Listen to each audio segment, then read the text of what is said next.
Welcome to Holistic Health Made Simple. Are you tired of chasing fad diets and endless workouts?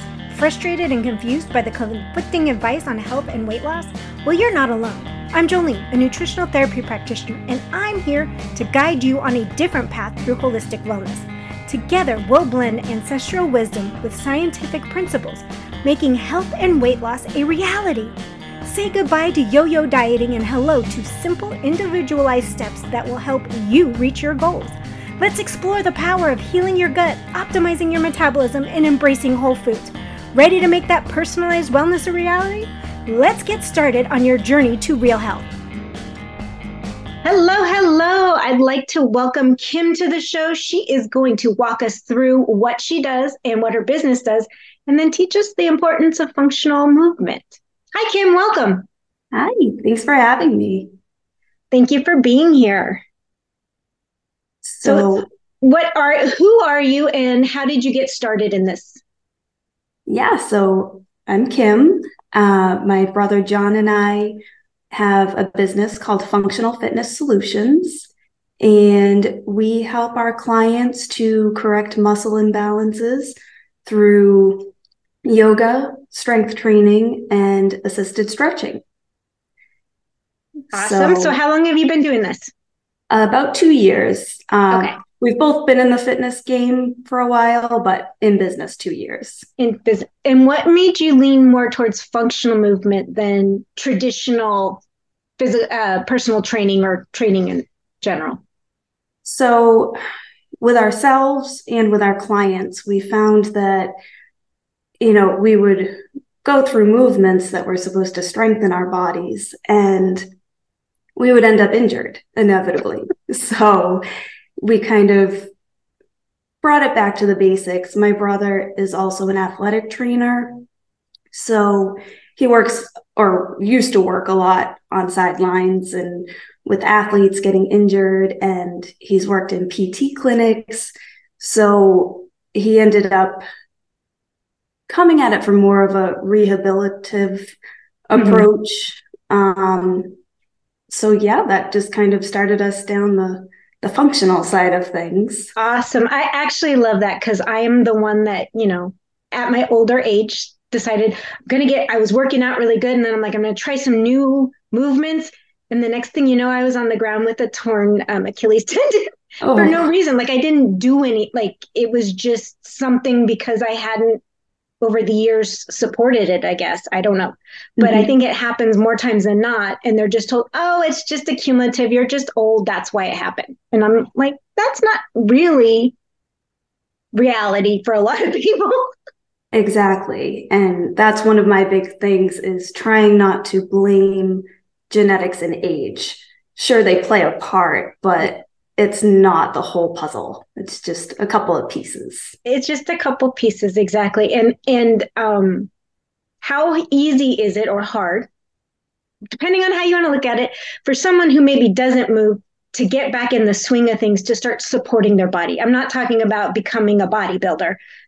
The average middle-aged woman who really hasn't been taking care of themselves. Is this an easy step into being able to maybe sit on the floor with their grandkids and getting up like when they're 80 or 90? Is this what leads into that? Absolutely. So the biggest thing is just to get moving, right? Getting back to basics, like I said, and just listening to your body and trying not to push it, but finding movements that you like and that you're more apt to do because you like them. So finding ways that you can kind of incorporate that too, so that it's not, I have to work out right now and I have to devote this time, because we don't have time. We're busy. So I like to do things like, if I'm cooking dinner, you can do some push-ups against the counter or some bodyweight squats while you let the dog out and wait for them to come back in, or just little things, but they add up. Yeah. So. Okay. So I recently have been exposed to, and I talked about it previously, is what they're terming exercise snacks. It's not food. Yeah. Yep. It's that 1 to 2 minutes of something. Yes. And if that's all someone can fit in, how many should they try to fit in? Or is it like every time they get up to go to the bathroom, or like, what do you suggest? Because I think that that's a good entryway for people who haven't done a lot, like march in place for a minute. Or, I mean, what do you suggest for stuff like that? That maybe Yeah. they can't do a squat. Let's say they can't do a squat yet. Mm-hmm.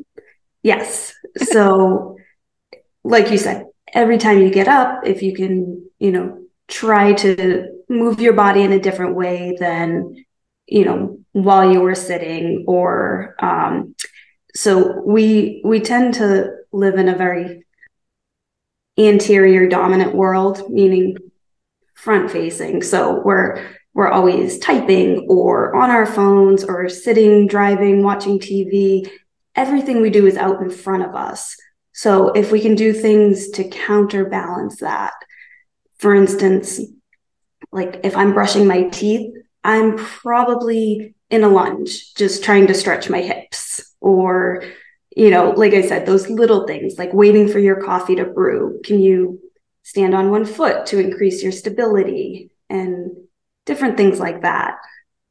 Okay, so when it comes to functional movement, you just brought up a really good point, stability. Yes. Where would you tell someone to start or focus on? Because stability, honestly, is what's going to keep us mobile. Because if we fall, there's that high probability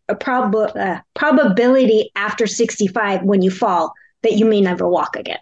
So that's a big, scary thing, because I don't think 65 is all that old anymore now that I'm 53. But when I was 20, I'm like, yeah, 65 is old. But now it's like, oh, it's not that old. No, not at all.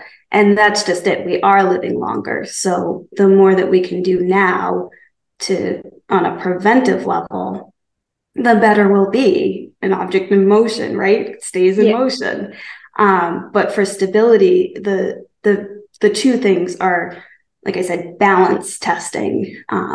Definitely one leg exercises, which don't need to freak you out. I mean, you can hold on to a wall if that's scaring people. You don't have to suddenly balance on one leg and do all these crazy things. But also core.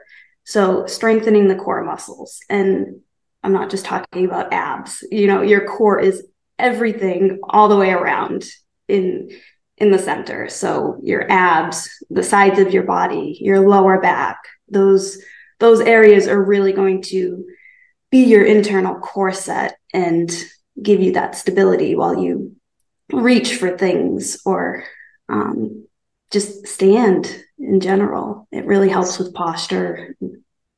So you brought up lower back and core. Tell me a little bit about the connection. I kind of know it, but I want you to explain the connection between that, lower back pain we start getting as we're sitting too long, we're aging, we're not moving, and core. Like, how do they go hand in hand, or how can one eliminate or alleviate that pain, that sciatic pain that starts coming in the 40s and 50s? I hate to tell y'all, if you're not moving, you're going to end up with sciatic pain. Yes. So between the core, so you want a strong core, strong glutes and hamstrings for sure to support that lower back, but also stretching the hips. So like I said, anterior dominance, we're constantly bending at the hips. So being able to stretch them out is going to help with that lower back pain, and keeping, the core, glutes and hamstrings strong, but also stretched. So that's kind of the key to correcting the imbalances that cause the pain in the first place, is stretching the short, tight muscles, and then strengthening the maybe weaker or elongated muscles that oppose the short, tight muscles. Okay. It's interesting because it's the first time I've heard anyone bring up stretching the hips. I've always been told, strengthen the core, strengthen the core, strengthen the core, and never anything below the core basically. I think a lot of people from sitting, is that the problem with the hips from sitting so much? Yeah. Is there something someone can do in an office chair to get them stretched out a little bit? Yes. So definitely sitting in a figure four pose. So, crossing your ankle across the other knee and gentle pressure on the knee of the hip you're trying to stretch. Never force it. Just listen to your body. It'll tell you when you've reached your end range. Okay. Let's talk about a modification. What if someone can't get their foot onto their knee? So yoga blocks are great. It doesn't have to be a yoga block. It could be a box under your chair, and just kind of letting that knee and hip fall open. Okay. Yeah, I'm just picturing someone go, there's no way I'm getting my foot up on my knee. Yeah. Yeah. And they're that tight. I mean, that's a sign that you're tight, right? Yep. And then always keeping the foot flexed of the active leg that you're stretching, and that will help to protect the knee joint, because that's usually the first area that will twinge a little bit if you push it too far. Yeah. Okay. And then what other functional, how do you let people know that this is really what they need? I mean, besides the fact that let's say that they do work out, but they're doing typical bodybuilding stuff. How do you teach them that the functional movements are just as important? I mean, do you understand? Because if we only do the same thing over and over again, it's not going to help me get off the floor if all I'm doing is bicep curls and squats. Right. So most people come to us when they're at that point to begin with. I keep getting injured here. What can I do differently? So, and I hate to say this, but most people have pain regardless of age. It's very few and far in between that don't have pain. So most people are coming to us with an ailment already that they're trying to correct. So how would you explain to someone that their pain might be because they're not moving properly? Is that what, I mean, because lots of times we get these pains and we just it's it's a sign, or it's over you, rather than maybe we're not moving correctly or supporting the right muscles around the joints, or is that something you work on? Yeah. So a lot of times if we show them either a modification or just another exercise to support that particular area, it usually comes from the aha moments of, oh, okay, that doesn't hurt anymore. This does work.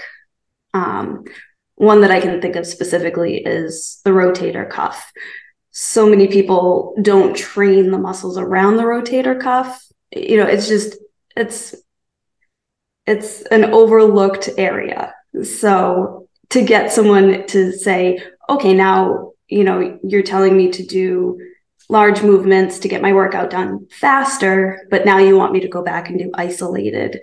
And it's okay, yes, it's going to take a little bit longer, but we're not saying do this every single time you work out. We're rotating through these exercises to train the body as a whole. Okay. Yeah. Because rotator cuff is a big one. It's a big repetitive injury because the other muscles aren't supported. Right.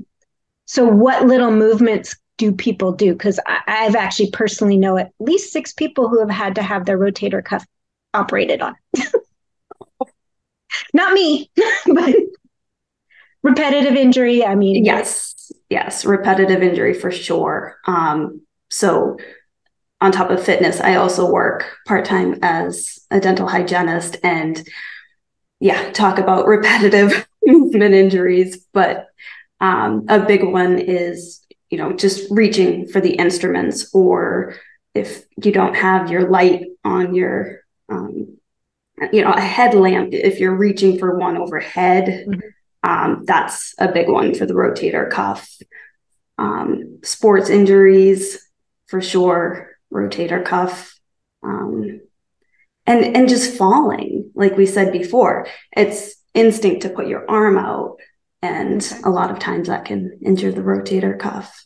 Yeah, that's a big one. If people aren't aware, like the biggies are hip injuries and shoulder injuries, as Yes. you know, a lot of people talk about knees, but knees are kind of, I don't know if knees are repetitive or if it's just degenerative. I mean, I'm not really sure, but everyone hears about the knees, but that shoulder pain, they don't quite know what it is. They just, they're always like this, like something's wrong, you know? Yeah. And the knees really, I mean, they have some movement side to side, but for the most part, we're going front and back and rotating a little bit. But the shoulder is just very unsupported. Mm-hmm. So strengthening those muscles around it is even more important. And yeah, like you said, the knees get the spotlight, but I know it's always the knees. Hips have a lot more play. So when it comes to shoulders, let's say that someone's like, okay, I want to work the muscles around it. What muscles are we looking at? Like, I mean, everyone knows to do the lats and to do, you know. Yep. But is that just enough, or is it, or do you want to do things in motion like circular, or is that like not a good thing? So circular for warm up, you know, that dynamic movement is good. As far as strengthening, shoulder press is a really good one. Those lateral raises, you know, out to the side, front and back, those are all really good. And then the specifically for the rotator cuff, a good one is just resting your elbow at shoulder height and then doing this movement, you know, bringing the wrist up and down. And you can do that body weight. You don't, even if you start to do it weighted, you don't want to use very much weight. Yeah. I'm talking, you know, 2-3 pounds. Absolutely. And I know as women specifically, I hate to sound like this, but our shoulders are probably some of our weakest joints. Like when we do weights to do like the shoulder presses or forward, it's usually 1 to 2 pounds when you're starting, because we don't have that upper body strength, and it's for lack of using it, I think, more than, I'm not saying that it can't get stronger and you can't do heavy weights. It's just, it takes a little bit more effort than, let's say, squats, where we tend to have stronger legs or glutes. Right. And it doesn't matter if you have a big butt or skinny butt, you tend to have stronger legs and glutes as a woman for some reason. It's just built the way we're built. So what are some key points or tips that you can give out to get started? Like a lot of it's mindset. We all know that, but yes. If there's an easy way, like what would you just say, just move or just walk? I mean, we want to be able to do other things besides walks. Right. So, like I said, an object in motion stays in motion. So we might need the walk first just to kind of get the blood flowing and get us moving. I like to do the 5-minute rule, which a lot of times if I don't feel like moving my body, I'll say, well, I just have to move for 5 minutes. And then inevitably that turns into more, because once you get the blood flowing, you do feel like doing more.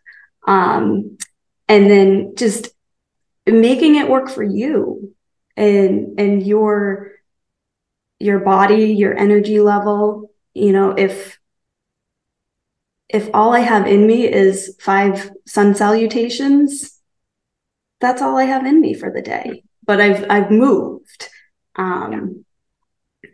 For someone just starting out, you brought up yoga, and I know that you use that. Is that a good place for someone to get some body weight and just gentle movement in, even as a beginner? Like, because I know online you can, I mean, I subscribe to a service that has a lot that are just stand up only, but I've also found them on YouTube where if you're struggling getting up and down, look for ones that you're like, is that a great place for someone to start, just to move and then progress into light weights?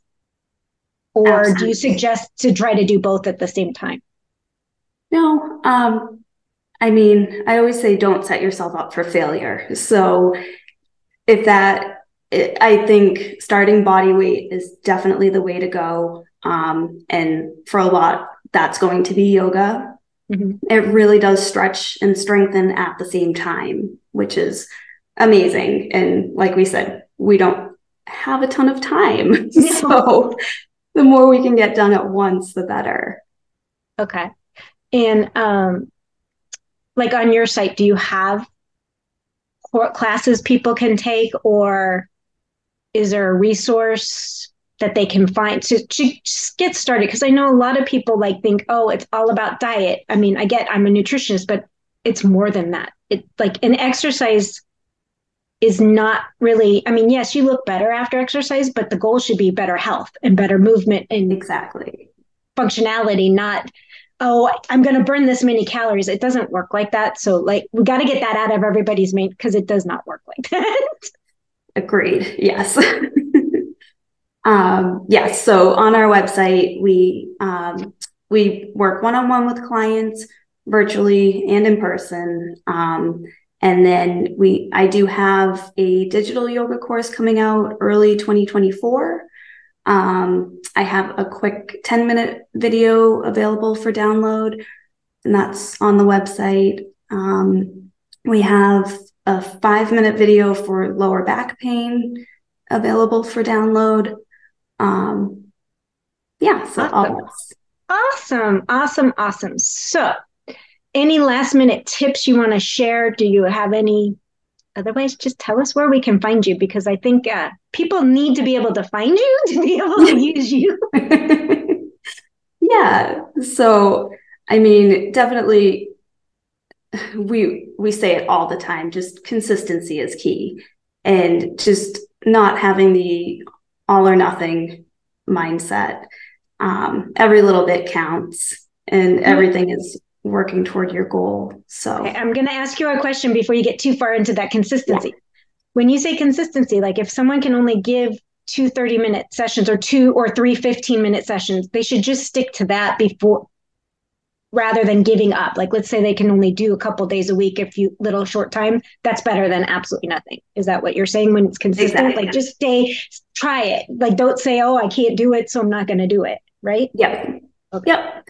And like you were saying about the snacks, the exercise snacks, and just giving yourself those little bite-sized pieces, because the more positive reinforcement you can give yourself. So each positive experience is going to make you want it more and more. And the better you feel, the more you're going to want to keep going.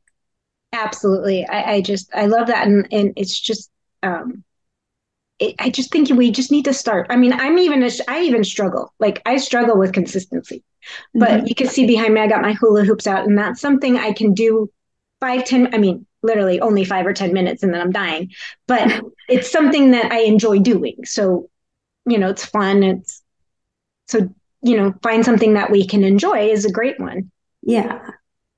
So where can go ahead. No, I was just going to say, yes. funfitsolutions.com. Okay.